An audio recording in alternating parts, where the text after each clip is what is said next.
Kamusta sa lahat at maligayang pagdating sa Tongs Animex Recap. Ito ay isang all-girls school, at mayroong 5 babae na binansagang 5 swords. Sila ang mga nagpapatupad ng disiplina sa paaralang ito. Pinag-iisipan nila kung paano haharapin ang bagong transfer student na nagngangalang Nomura, dahil siya lang ang lalaking estudyante sa paaralang ito. Sa sandaling ito, napansin ni Nomura na lahat ng babaeng estudyante ay may dalang armas.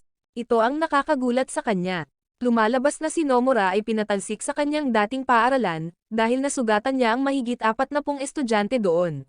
Ngunit hindi gumagamit ng anumang armas si Nomura, kaya inaakala ng 5 swords na siya ay napakahusay sa martial arts. Biglang lumitaw ang isang babaeng estudyante na nagngangalang Amo, at siya ang unang nakaalam tungkol kay Nomura.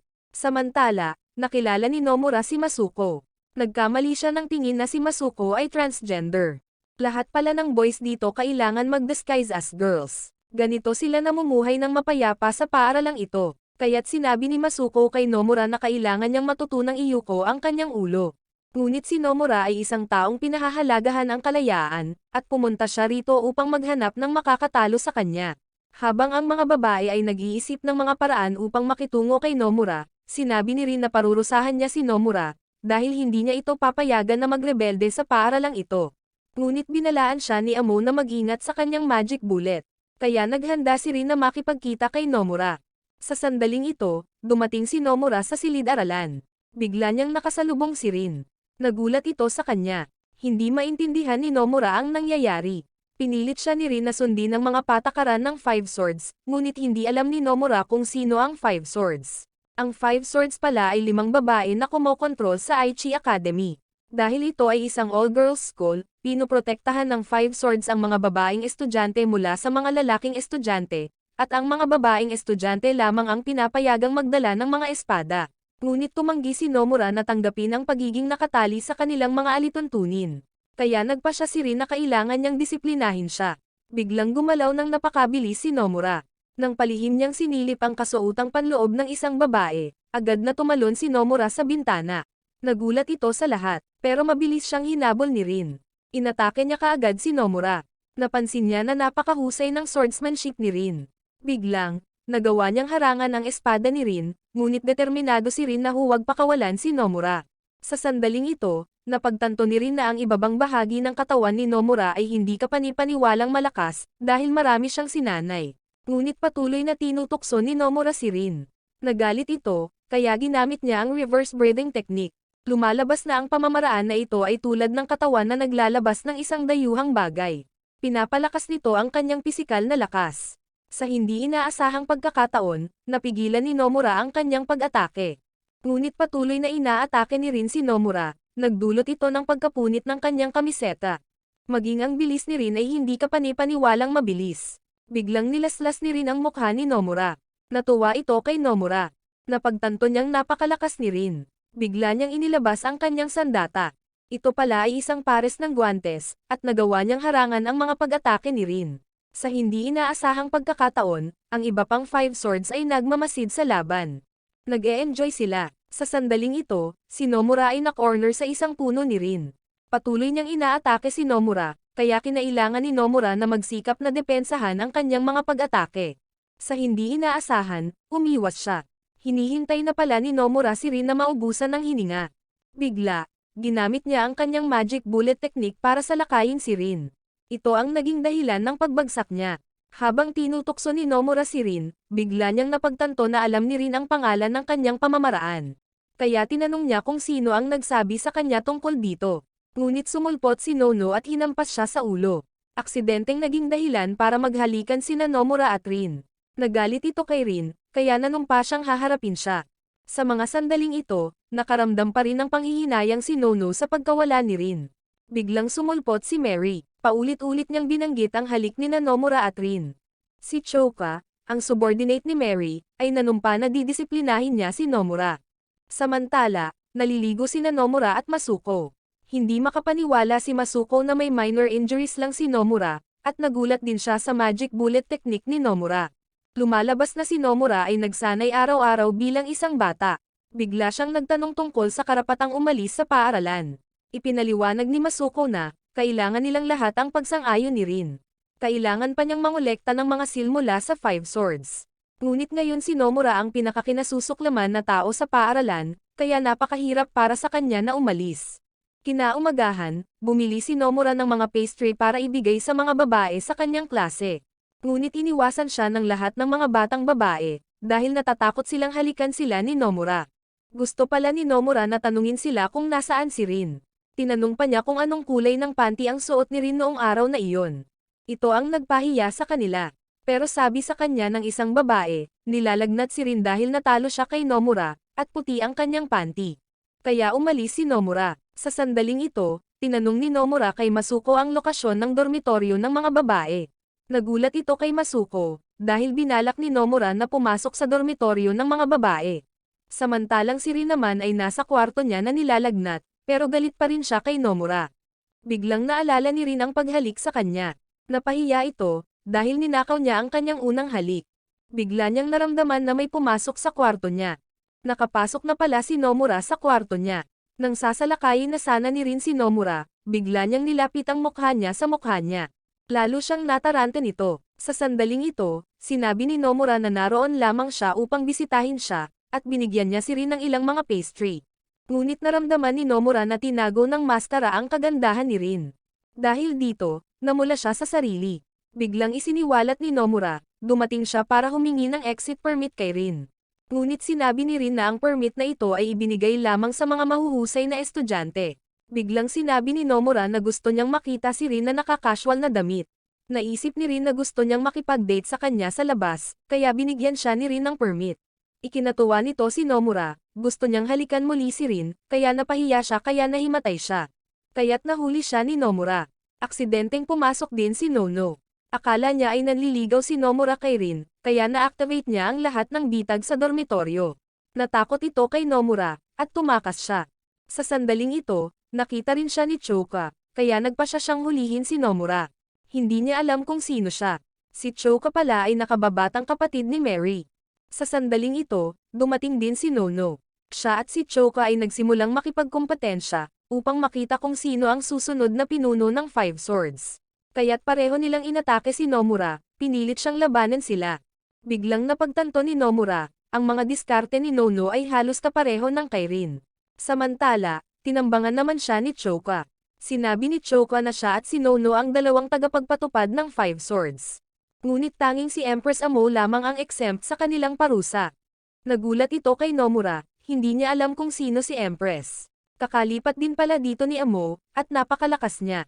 Sa sandaling ito, nagtulungan sina Choka at Nono upang salakayin si Nomura, ngunit hinarangan niya ang kanilang pag-atake, na naging sanhi ng paghampas ni Choka sa kamay ni Nono.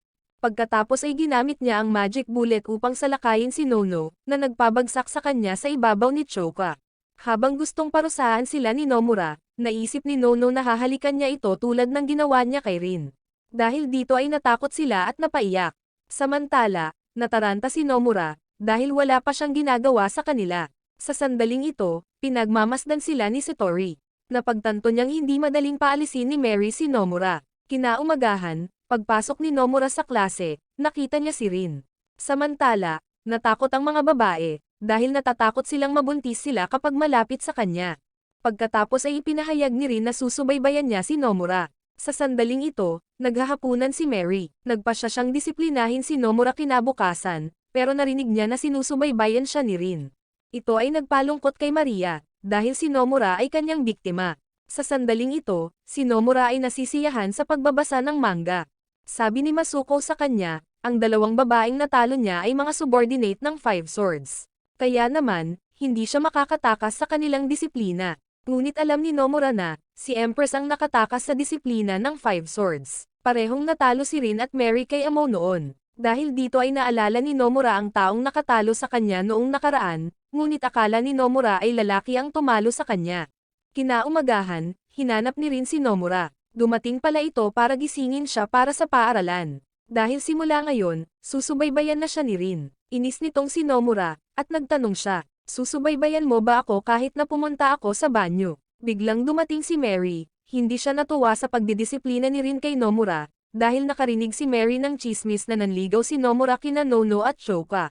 Pero ipinagtanggol siya ni Rin, at sinabi niyang misunderstanding lang ang mga chismis. Gayunpaman, hindi payag si Mary na pakawalan siya.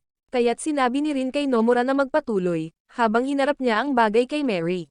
Sa sandaling umalis si Nomura, nagsimula na silang mag-away. Samantala, hinahabol ni Choka si Nomura. Inatake niya ito, ngunit sinalo ni Nomura ang latagon ni Choka. Biglang nawala ng malay si Choka. Nahulog na pala ang pantalon ni Nomura. Bigla, nakita niya si Amo.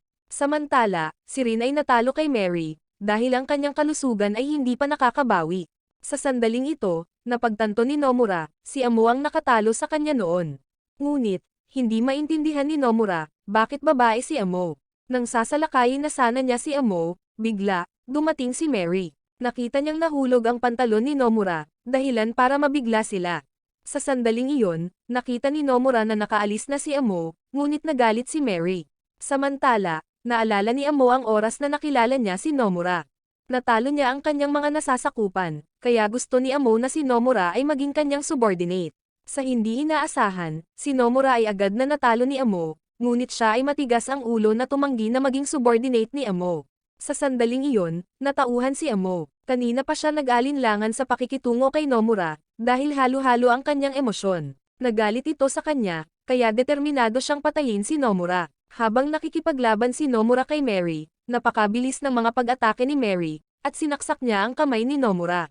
Lumalabas na hindi nakaharang ng kanyang guwantes ang pag-ulos ng espada. Napagtanto ni Nomura na ang eskrima ni Mary ay istilong kanluraning esprimador. Siya ay nagpatuloy ng mga suntok kay Nomura. Kahit anong pilit niyang umiwas, nataman pa rin siya. Gayunpaman, sinubukan pa rin ni Nomura na isali si Mary sa malapit na labanan. Biglang sumugod si Nomura, kaya sinaksak siya ni Mary. Sa hindi inaasahan, ginamit niya ang kanyang comic book para harangin ang pag-atake, at nagawa niyang makalapit kay Mary. Ginamit ni Nomura ang kanyang magic bullet technique na naging dahilan upang mapaatras si Maria. Sa huli, siya ang nanalo.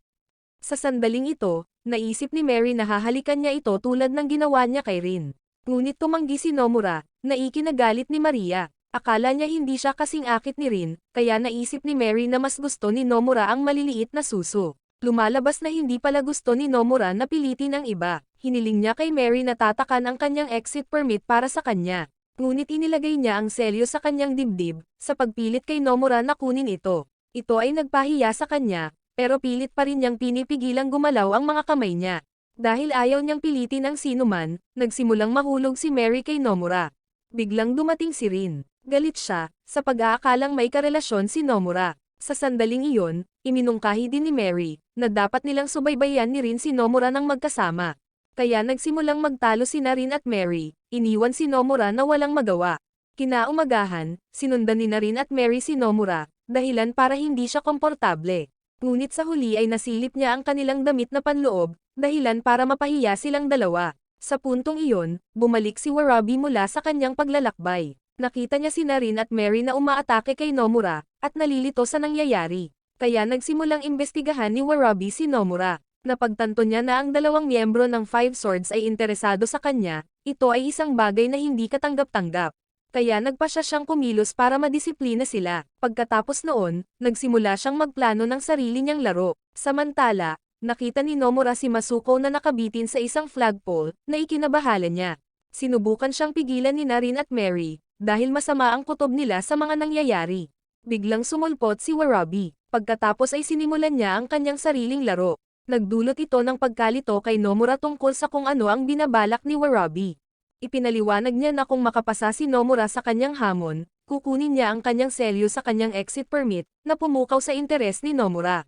Biglang sumulpot ang tatlo sa mga nasasakupan ni Warabi. Inanunsyo nila na kailangan ding sumali ni Rin at Mary sa laro. Pinagalitan sila ni Warabi dahil sa pagkagusto nila kay Nomura. Dahilan para mapahiya silang dalawa. Ipinagtanggol nila ang kanilang sarili, na sinasabing sinusubaybayan lang nila siya.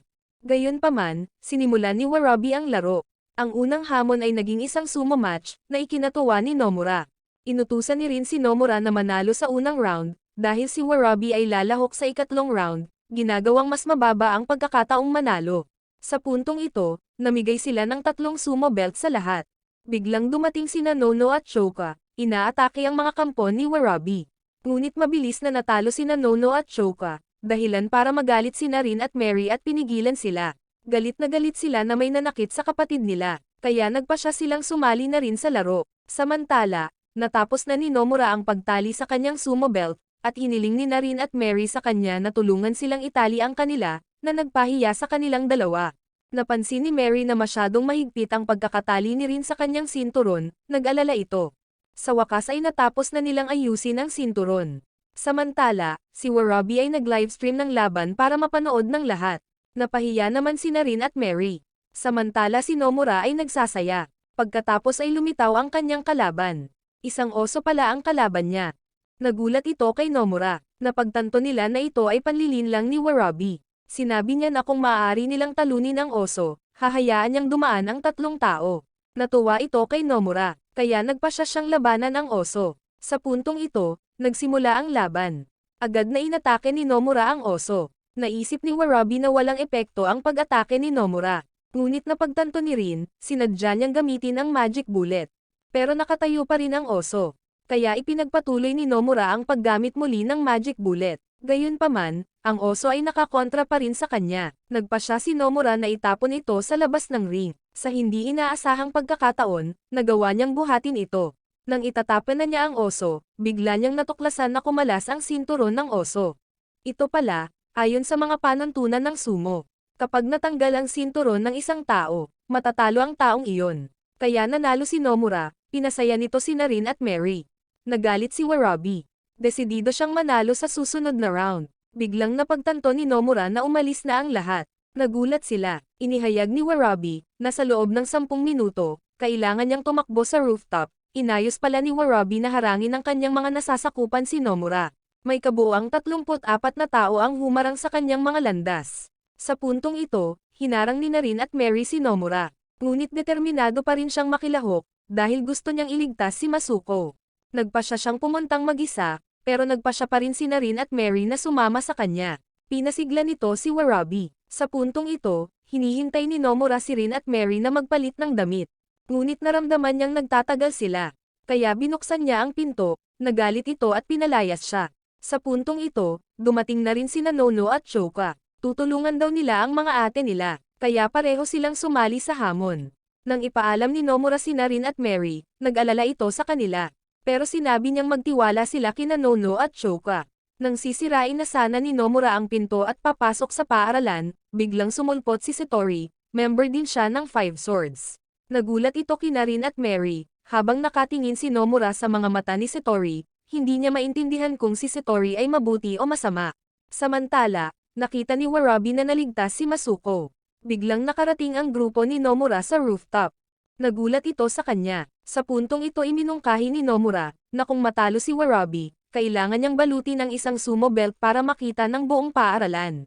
Natuwa naman si Narin at Mary. Biglang tinawag ni Warabi ang kanyang oso. Nagpasya siyang parusahan sila. Napagtanto ni Mary na darating ang mga nasasakupan ni Warabi. Kaya pupunta siya para harangan sila. Sa puntong ito, naghahanda na rin si Nomura na labanan ang oso, dahil nag-aral na siya noon tungkol sa mga oso.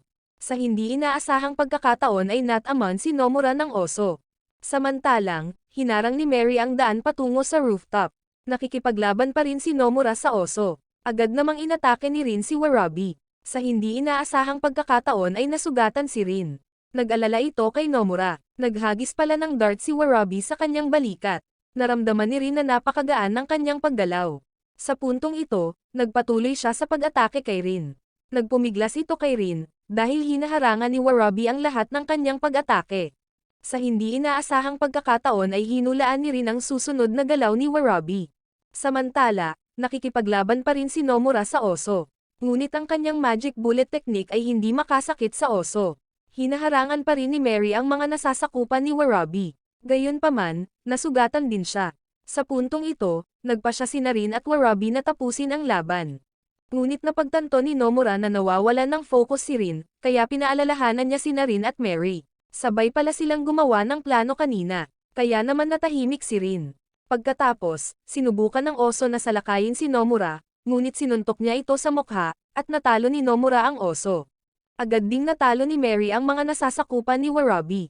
Nag-alala ito kay Warabi, ngunit agad siyang inatake ni Rin. Sa hindi inaasahan, napatumba ni Rin si Warabi. Sa huli, nanalo sila. Nang makasagasa sina Nono at Choka, nakita nilang naayos na ang lahat. Nang itali na ni Nomura si Warabi, naisip ni Narin at Mary na gusto niyang balutin siya ng sumo belt. Nagalit ito sa kanila, at hinabol nila si Nomura. Kinaumagahan, naalala ni Rin ang mga salita ni Nomura.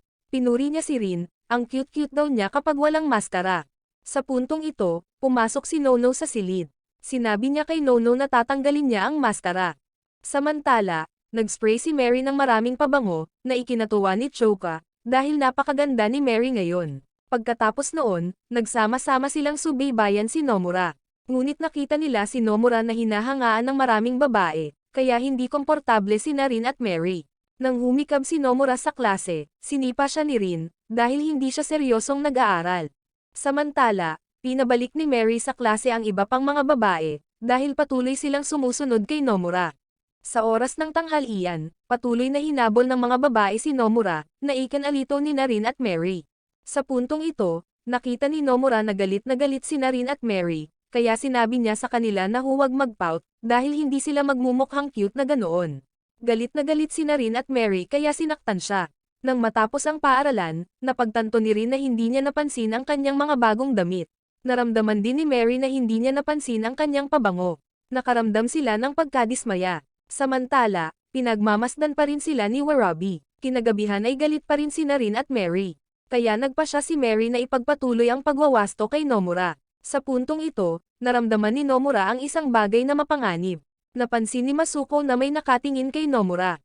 Kinaumagahan, patuloy na sinusubaybayan ni Narin at Mary si Nomura. Napansin niya na bumalik si Rin sa dati niyang uniforme, at bumalik din si Mary sa dati niyang pabango. Napahiya sila nito, dahil palagi silang binibigyang pansin ni Nomura. Sa puntong ito, sinuri ni Rin si Nomura. Bigla siyang nakakita ng litrato, na ikinagalit ni Narin at Mary. Ito pala ay litrato nila ni Satori sa kama, nagulat ito kay Nomura. Kaya inatake siya ni na Mary at Rin. Natakot si Nomura at tumakbo palayo. Sa hindi sinasadya, nabangga niya ang oso ni Warabi. Nang dumating si Narin at Mary, hindi nila mahanap si Nomura kahit saan. Si Warabi pala ang tumulong sa kanya na makatakas sa kanila. Napagtanto ni Warabi na gusto rin ni Kyobo si Nomura. Sa puntong ito, napagtanto ni Nomura na nahulog sila sa plano ni Satori, at ang larawan ay isang collage lamang. Kaya't nagpa siya siyang hanapin ang orihinal na larawan. Sinabi ni Warabi na kung patuloy siyang pumuslit sa dorm ng mga babae, siya ay parurusahan. Kaya nakaisip si Nomura ng isang plano. Noong gabing iyon, pinayagan niya si Narin at Mary na parusahan siya. Bigla nilang natuklasan na si Nomura ay maraming galos sa kanyang katawan. Napaisip sila kung saan galing ang mga peklat na iyon. Sa puntong ito, dumating si Warabi upang dalhan siya ng pagkain. Ito pala ay bahagi ng plano ni Nomura, dahil gusto niyang mahuli siya ni Narin at Mary at dalhin siya sa dorm ng mga babae. Kaya, nangako si Warabi na tutulungan siya. Kaya pinayagan ni Nomura si Narin at Mary na mahuli siya. Sa puntong ito, dinala ni Warabi si Nomura sa labas. Pagkatapos ay pumunta sila sa silid ni Satori, ngunit nang tingnan nila, wala silang nakita.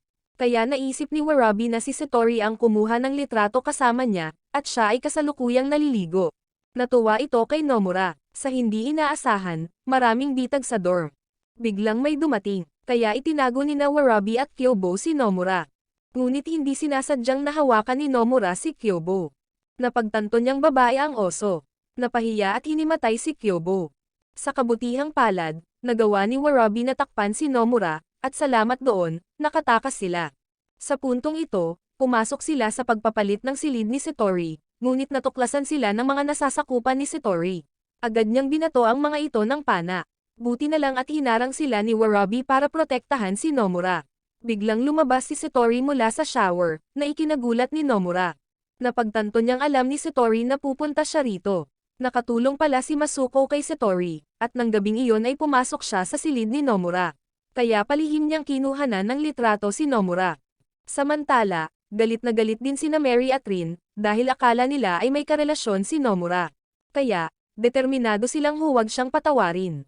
Sa puntong ito, nakaharap pa rin si Nomura kay Satori. Hiniling ni Nomura na magsuot siya ng damit. Ngunit sinabi niya na ito ang kanyang diskarte, na nagpahiya kay Nomura. Kaya't inihagis siya ni Warabi sa banyo, habang naghahanda siyang labanan si Misogi. Gayunpaman, tinamaan siya ng tranquilizer, kaya sinaksak ni Warabi ang sarili sa binti, para tulungan ang sarili na manatiling gising at lumaban. Sa puntong ito, si Nomura ay nakaharap kay Satori. Bigla siya nitong inatake. Napagtanto ni Nomura na siya ay masyadong pabaya. Lumalabas na gumamit si Nomura ng mga guwantes upang harangan ang kanyang mga pag-atake. Naintriga ito kay Satori. Nagpatuloy siya sa pag-atake kay Nomura. Nang kukunin na sana niya ang orihinal na larawan, pinigilan siya ni Satori. Hinagod niya ang likod niya. Tiningnan ni Nomura ang katawan ni Satori, na ikinagagambalan niya, at hindi niya mahulaan ang susunod niyang pag-atake. Samantala, himbing na himbing pa si Warabi sa tranquilizer. Kaya patuloy niyang sinasaktan ang sarili, dahil determinado siyang manalo. Patuloy na gumagamit si Satori ng mga pamamaraan mula sa iba't ibang paaralan ng martial arts, ginagawang imposible para kay Nomura na mahulaan ang kanyang mga galaw. Bigla niyang napagtanto na si Satori ay mula sa paaralan ng Kisha, na ikinatuwa niya. Kaya nagpasya siyang tapusin ang laban. Ipinagpatuloy niya ang pag-atake kay Nomura. Dahil dito, naging imposible para sa kanya na makakita ng anumang mga bukas.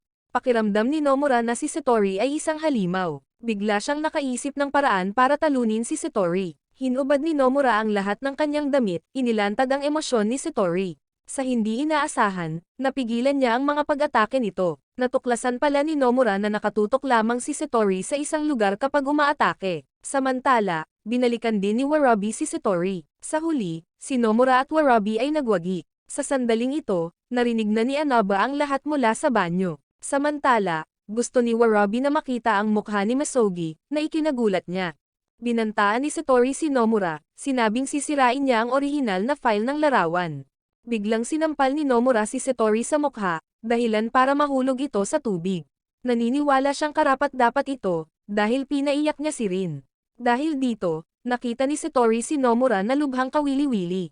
Sinabi niya kay Satori na hindi siya halimaw, dahil tao rin siya. Napahiya ito kay Satori. Nang magising si Nomura, nakita niyang nandito rin sina Satori at Kyobo. Nasa infirmary na pala siya ng girls' dormitory. Natutulog din si Warabi sa tabi niya. Sa puntong ito, hindi maintindihan ni Nomura kung bakit siya naririto. Kanina pala, sinubukang hilahin ni Nomura si Satori pataas. Bigla niyang napansin na may pumasok sa banyo, kaya't kinaladkad niya si Nomura sa tubig. Dumating pala dito si Inaba para tingnan, at natutulog lang si Warabi. Pagkatapos noon ay pumasok na siya sa banyo. Alam ni Inaba na narito si Nomura, ngunit sinabi ni Satori na walang ibang tao dito, kaya hindi ipinagpatuloy ni Inaba ang pagsisiyasat. Gusto niyang makipag-usap ng pribado kay Satori, nang wala si Nomura. Kaya umalis si Inaba, na nagbigay ng pagkakataon kay Nomura na huminga. Hindi niya maintindihan kung bakit ginawa ito ni Satori. Sinabi niya na hindi mananalo si Nomura laban kay Inaba. Kung kalabanan niya si Inaba ngayon, siguradong matatalo siya. Ngunit nanatiling tiwala si Nomura, kaya lumabas siya upang hanapin si Inaba. Gayunpaman, nawalan ng malay si Nomura, dahil mas maaga siyang pinahirapan. Samantala, hindi pa rin makatulog si Rin, kaya palihim niyang hinanap si Nomura. Bigla niyang nakita si Mary, na hinahanap din si Nomura. Pero nagsisinungaling silang dalawa na iinom daw sila kaya naginuman silang dalawa. Bigla rin silang hinanap ni Nono at Choka, dahil naisip nilang pumunta si Rin at Mary sa lugar ni Nomura. Ngunit ni isa sa kanila ay walang gustong umamin, kaya kailangan nilang ituloy ang pag-inom ng tsaa. Sa puntong ito, hindi na sila makainom. Hinila sila Nono at Choka pabalik sa kanilang kwarto. Biglang dumating si Satori. Inihayag niya na si Nomura ay nasa infirmary. Dahil inatake siya nito sa banyo, nagulat si Rin at Mary. Sa sandaling ito, gumaling na si Nomura. Sinabi ni Satori na ipinaliwanag niya ang lahat kina Rin at Mary sa ngalan niya. Nag-alala ito kay Nomura, dahil patuloy na hindi siya pagkakaintindihan ni Rin at Mary. Biglang dumating si Rin. Natakot si Nomura, ngunit sa kanyang pagtataka, humingi ng tawad si Rin sa kanya. Nasabi na pala ni Satori kay Rin ang totoo. Biglang napansin ni Rin na walang suot na pantalon si Nomura, na ikinagulat niya, ngunit sinubukan niyang makabawi. Pagkatapos ay nagtanong si Rin tungkol sa mga galos sa likod ni Nomura, ngunit ayaw niyang pag-usapan ito. Sinabi sa kanya ni Rin na kaya niyang gawin ang lahat sa kanya, dahil nakonsensya siya sa ginawa nitong pagtrato sa kanya. Kaya sinabi ni Nomura kay Rin na ipikit ang kanyang mga mata. Akala niya gusto niya itong halikan, ngunit sa halip, tinanggal niya ang maskara ni Rin. Napahiya ito kay Rin. Si Rin pala ay laging nakamaskara dahil sinabihan siya ng kanyang ina na pangit siya. Si Rin at ang kanyang ina ay iniwan ng kanyang ama mula pagkabata. Kaya naman, pinasuot siya ng nanay ni Rin ng maskara, para hindi na niya maalala ang ama ni Rin. Si Rin ay palaging nakasuot ng maskara, at hindi pa rin niya ito sinasabi kahit kanino. Habang si Warabi ay papunta sa banyo, ngunit hindi niya maputol ang kanilang pag-uusap. Sa sandaling iyon, pinuri ni Nomura si Rin sa pagiging cute. Dahil dito, mas naging kumpiyansa si Rin, at gusto niyang tanggalin ang kanyang maskara. Ngunit ibinalik ni Nomura ang maskara kay Rin, sinabi niya sa kanya na kailangan niyang alisin ito sa kanyang sarili. Napagtanto ni Nomura na talagang mahal ni Rin ang kanyang ina. Pero hindi niya maintindihan, dahil ulila na siya. Nagulat ito kay Rin. Araw-araw siyang sinasanay ng taong umampon sa kanya, habang si Warabi ay malapit ng sumuko, binigyan siya ni Kyobo ng pati, na ikinagulat niya. Bigla ring dumating si Mary upang humingi ng tawad kay Nomura, kaya sinabi nito sa kanya na maaari nitong gawin ang lahat ng gusto nito sa kanya. Pero agad siyang tumanggi. Didn't believe it. Sa sandaling iyon, bumalik si Nomura sa male dorm, na ikinagulat ni Masuko, dahil hindi nagtanong si Nomura tungkol sa kanyang pagkakanulo. Ngunit napagtanto ni Nomura, sinusubukan lamang niyang protektahan ang dorm ng lalaki, at itinuring ni Nomura si Masuko bilang isang kaibigan. Sa sandaling iyon, natuklasan ni Nomura, tinulungan siya ni Masuko na makuha ang selyo ni Satori. Dahil dito, nagsimulang magustuhan ni Nomura ang paaralan. Sa sandaling iyon, napanaginipan ni Nomura ang kanyang kapareha kay Amo. Kaya nagising siya, bigla siyang nakarinig ng announcement, na may halimaw na mahabang buhok sa banyo ng mga lalaki. Ngunit hindi ito pinaniwalaan ni Nomura. Sa sandaling iyon, dumating din si Rin para tawagan siya para sa paaralan. Inabot ni Masuko sa kanya ang exit permit na nakalimutan niya, na ikinagulat ng lahat. Dahil kailangan lang ni Nomura ng isang selyo. Ngunit napagtanto ni Masuko, ang huling selyo ay napakahirap makuha. Sa sandaling iyon, nakilala ni Nomura si Rin, ngunit hindi niya nakita si Mary. May kulang pala siya sa female dorm. Samantala, hinahanap ni Warabi ang anak ni Kyobo, na pinangalanang Dumo. Natatakot siyang makita ni Satori si Dumo, at yayakapin niya si Dumo nang hindi binibitawan. Kaya kailangan nilang hanapin si Dumo bago si Satori. Sa sandaling iyon, nakilala ni Nomura at Rin si Mary. Naghahanap pala siya ng wig para kay Choka. Dahil walang wig si Choka, hindi siya maglakas loob na lumabas, tanong din ni Nono kay Anaba. Ngunit hindi rin niya alam kung nasaan ang Peloka. Biglang nakita ni Mary si Warabi na may hinahanap. Kaya naisip niyang naghahanap din si Warabi ng wig. Pagkatapos ay nagpasalamat si Mary kay Warabi, dahil inakala niyang tinutulungan siya ni Warabi. Ngunit napagtanto nila, dalawang magkaibang bagay ang kanilang hinahanap, na ikinagalit nila dahil sa hindi pagkakaunawaan. Biglang napagtanto ni Nomura, ang mahabang buhok na halimaw sa banyo ng mga lalaki ay may kaugnayan dito. Kaya bumalik siya sa banyo ng mga lalaki. Natakot ito sa dalawang binata, ngunit natagpuan niya ang Peloka at Dumo. Sa pagkakataong iyon, pumunta sila para ibalik ang wig kay Choka, na ikinagulat ni Rin, dahil sa hitsura ni Choka na walang wig. Sa sandaling iyon, inihayag ni Mary, na may day off sila sa paaralan, dahil nawala si Empress, na ikinagulat ni Nomura. Samantala, nakadama ng swerte si Warabi, dahil nahanap na nila si Dumo bago si Satori. Sa sandaling iyon, nakilala ni Satori si Misogi, ngunit may itinatago silang sikreto. Bigla ding dumating si Amo, at alam na alam niya ang kanilang sikreto. May litrato pa siya ni Satori at Nomura sa paliguan. Ito ay nagpakaba kay Misogi, dahil alam niya ang lahat ng kanilang mga sikreto, ngunit hindi pa rin nag-aalala si Satori. Biglang nakita ni Warabi si Satori na nakaharap kay Amo, kaya tumakbo siya papunta doon. Habang nagpa siya si Satori na labanan si Amo, ngunit hinarang ni Amo ang kanyang pag-atake, na naging dahilan upang masugatan si Satori.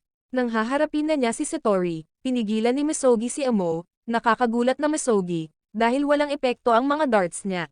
Ngunit agad na inatake ni Satori si Amo, habang si Warabi ay sinusubukang tumakbo ng mabilis patungo sa kanilang kinalalagyan. Sa sandaling iyon, sina Satori at Misogi ay natalo ni Amo, na naging sanhi ng pag-atake ni Amo kay Satori. Hinarang ni Misogi ang pag-atake upang tulungan siya, na naging dahilan upang masugatan si Misogi. Kambal pala silang magkapatid, at nagpalitan sila ng pagkakakilanlan. Si Misogi pala talaga si Satori, pero kinuha ni Misogi ang lahat kay Satori, maging ang pangalan niya. Sa sandaling iyon, nakita ni Satori ang kanyang kapatid na pinoprotektahan siya, na nagpaiyak sa kanya, ngunit si Satori ay natalo pa rin ni Amo. Biglang dumating si Warabi, napagtanto niyang huli na siya, kaya nagpa siya na rin siyang labanan si Amo. Nagtulungan sina Warabi at Kyobo para salakayin si Amo, ngunit natalo rin sila sa kanya. Sa sandaling iyon, nakilala ni Nomura si Anaba. Pinaalalahanan siya ni Masuko na napakalakas niya, ngunit nagpa siya siyang kunin ang huling selyo. Sa hindi inaasahang pagkakataon, sa sandaling humakbang siya, mabilis na inilagay ni Anaba ang isang espada sa leeg ni Nomura. Nakakagulat si Nomura, dahil hindi man lang niya nakitang bumunot ng espada, sinabi iyon ni Anaba. Inatasan siya ng principal na makipag-ugnayan kay Nomura, dahil nilabag niya ang female dormitory. Pati yung banyo ng babae. Pero ang ikinagalit niya, si Nomura ang nagdulot ng gulo sa kanyang kasambahay. Dahil ang kasambahay niya ang namamahala sa dormitoryo. Biglang napagtanto ni Nomura, na si Anaba ay bulag. Kaya't ang kanyang iba pang mga pandama ay pinahusay, at ang kanyang swordsmanship ay mula sa Jigen School, na nagpabilis ng kanyang espada. Sa sandaling iyon, napagtanto ni Anaba na alam din ni Nomura ang espada, dahil minsan na siyang gumamit ng espada. Kaya naman nagawa niyang harangan ang espada gamit ang kanyang mga kamay, habang si Warabi ay natalo ni Amo. Bigla din siyang inatake ni Kyobo. Ngunit agad na natalo si Kyobo ni Amo. Napasigaw ito kay Warabi. Naramdaman ni Nomura na may nangyayari sa rooftop. Nang mga sandaling iyon, ay dumating na rin ang mga kampo ni Warabi. Ngunit sila rin ay natalo ni Amo habang sinabi ni Anaba sa kanya, ang Empress na iyon ay nakikipaglaban sa rooftop, at alam niya ang lahat tungkol sa kanyang magic bullet technique. Naisip ni Anaba na napakadaling makipagkaibigan kay Nomura, dahil nakipagkaibigan siya sa 4 na miyembro ng Five Swords. Biglang tumakbo si Nomura na ikinagalit niya. Sa sandaling iyon, natalo ni Amo ang mga nasasakupan ni Warabi, na naging sanhi ng kanyang pag-aalala at pagsigaw. Kaya't inatake ni Amo si Warabi, kaya hindi na siya makakita ng kahit ano. Narinig ng lahat ang sigaw ni Warabi mula sa rooftop, kaya tumakbo sila papunta doon. Nang dumating si Nomura, nakita niya na ang lahat ay natalo, na ikinagalit niya. Napagtanto ni Nomura na si Warabi ang pinakamalubhang na sugatan, kaya kinailangan niyang dalhin siya para magamot. Samantala, ang grupo ni Rin ay nakasagupa ni Amo. Napagtanto nilang si Amo ang may gawa nito. Sa sandaling iyon, nakilala ni Nomura ang isa pang babae, at sinuri niya si Warabi. Nasugatan lang daw si Warabi sa talukap ng mata, kaya maayos na ang kanyang mga mata, ngunit kailangan niyang operahan.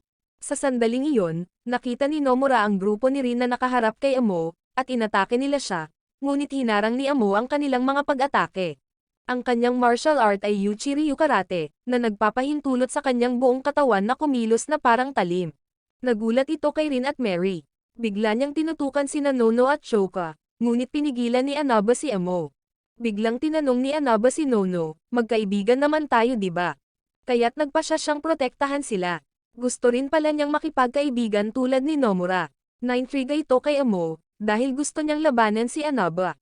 Napagtanto ni Anaba na ito ay Uchi-Ryu Karate ni Amo. Pinatigas nito ang kanyang katawan na parang bakal. Ngunit alam ni Anaba ang kahinaan ng martial art na ito.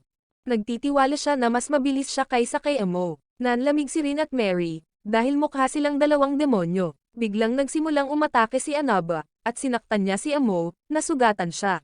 Napakabilis niya kaya walang nakakita. Ngunit si Anaba ay nasugatan din, pati ang kanyang espada ay nabali. Nang sasalakayin na sana ni Amo si Anaba, sa kabutihang palad, napigilan siya ni Nomura.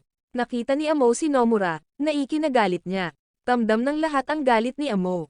Sa sandaling iyon, naalala niya, noong bagong lipat si Nomura sa paaralan ni Amo. Naisip niya na si Amo ay mukhang isang babae, kaya gusto niyang halikan si Amo. Nagpapatawa sa kanya, dahil siya ay nagpapanggap bilang isang lalaki. Biglang niyakap at hinalikan ni Nomura si Amo sa pisngi. Kaya binatukan siya nito pabalik. Sinabi ni Nomura na hahalikan niya ito sa susunod, na naging interesante kay Amo, kaya nagpa siya silang maging magkaibigan.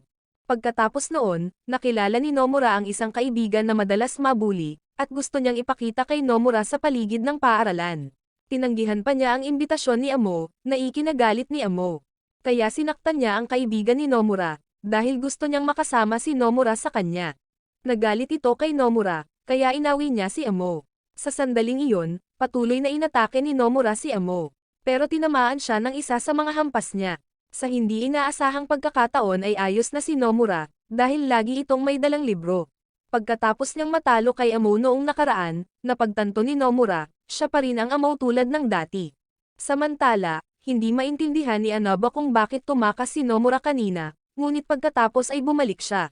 Kaya naisip niya na gustong makipagkaibigan sa kanya ni Nomura. Sinabi ni Nomura na ang pagkakaibigan ay hindi palaging kailangang ipahayag, dahil sila ay naging magkaibigan ng hindi sinasadya. Sinabi ni Amo na magkaibigan din sila ni Nomura. Ngunit inatake niya ang lahat, na naging dahilan ng pagkamuhi sa kanya ni Nomura. Nagalit ito kay Amo, kaya't nagpa siya siyang talunin si Nomura, habang hindi alam ni Nomura kung kaya niyang manalo laban sa kanya.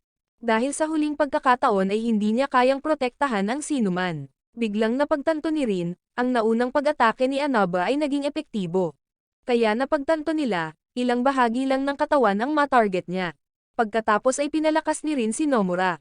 Naniniwala siyang gagana ang kanyang magic bullet, na nakatulong kay Nomura na magkaroon ng kumpiyansa, at nagpasya siyang labanan si Amo. Napansin ng lahat, ang tindig niya ay tulad ng isang taong gumagamit ng espada. Bigla siyang sumugod sa pag-atake, ngunit umiwas si Amo. Patuloy na sinalakay ni Nomura si Amo. Gayunpaman, nagawa niyang matamaan siya. Nang matatalo na ni Amo si Nomura, itinapon niya ang kanyang jacket at umatras. Ngunit ibinato niya ang jacket sa mukha nito at sinipa siya. Buti na lang at naiwasan niya ito. Sa sandaling iyon, tinulungan din ni Anaba si Nomura. Pakiramdam niya ay nag-overthink siya, dahil natatakot siyang matamaan ni Amo. Kaya nakaisip siya ng paraan para matulungan si Nomura, na ikinatuwa niya. Sa sandaling iyon, naalala ni Nomura, palagi siyang nagsanay ng husto, kahit na nagtagumpay sa mga sitwasyon sa buhay at kamatayan. Pagkatapos noon, pumunta siya rito, at nagkaroon siya ng maraming kaibigan. Kaya determinado siyang protektahan ang lahat dito. Samantala, gustong angkinin ni Amo si Nomura, dahil naalala pa niya ang kanilang nakaraang labanan. Naramdaman ni Amo na napakadilim ng mundo sa paligid niya, na ikinainis niya.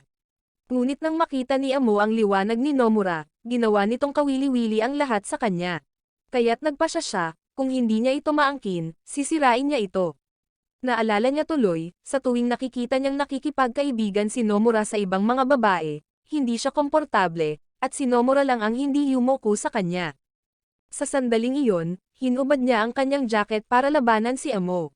Bigla siyang sumugod kay Amo sa hindi kapani-paniwalang bilis, at ipinakita niya ang kanyang katawan sa harap ni Amo, na ginulo siya.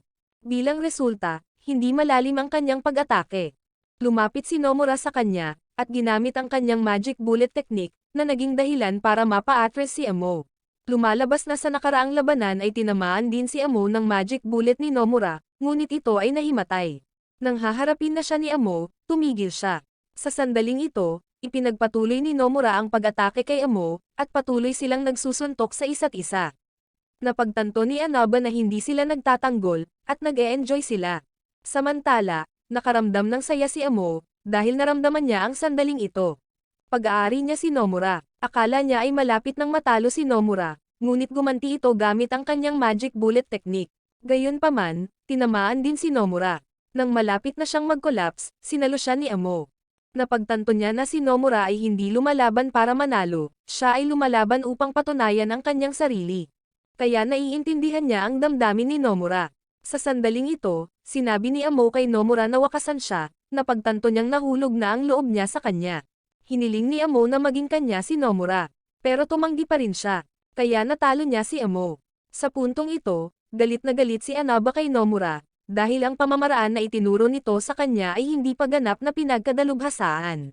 Nagpasya siyang maging mentor ni Nomura.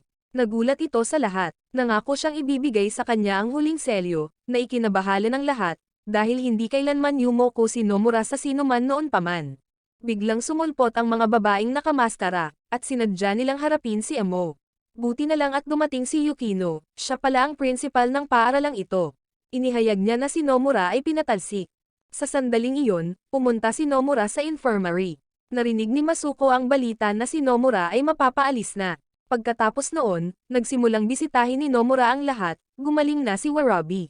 Sumunod, pinuntahan niya si Satori, tuwang-tuwa siyang maging kaibigan siya. Biglang dumating ang nakatatandang kapatid ni Satori. Wala nang pakialam si Satori sa kanilang mga pangalan, basta't totoo sila sa kanilang sarili. Samantala, sinusubukan ni Rin at Mary na makiusap para kay Nomura.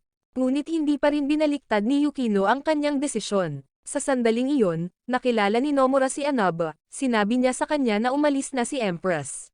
Nagulat ito sa kanya, kaya nagpa siya si Nomura na habulin siya. Pero sabi ni Anaba, estudyante pa rin siya ng school.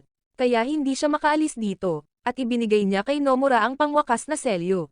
Thanks to that, Naabutan niya si Amo, na ikinagulat niya. Hindi pa daw nagpapaalam si Amo sa lahat. Biglang hinalikan ni Amo si Nomura, para patunayan na pag-aari niya ito. Pagkatapos noon, umalis na siya.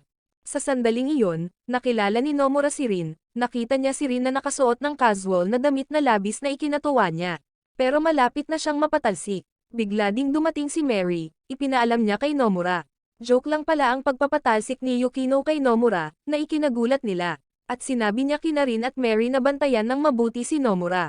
Sa sandaling iyon, tanong ni Rin kay Nomura. Kailangan niyang pumili kung mamuhay sa kanila o mapatalsik. Ngunit hindi pa rin pumili si Nomura, dahil gusto niya ang kalayaan. Maraming salamat sa panonood, sana nag-enjoy ka sa anime na ito. Mag-subscribe at pindutin ang notification bell upang updated ka lagi sa mga bagong video na mai-upload namin, at para makatutok sa higit pang Tagalog anime recap, magkita tayo sa susunod.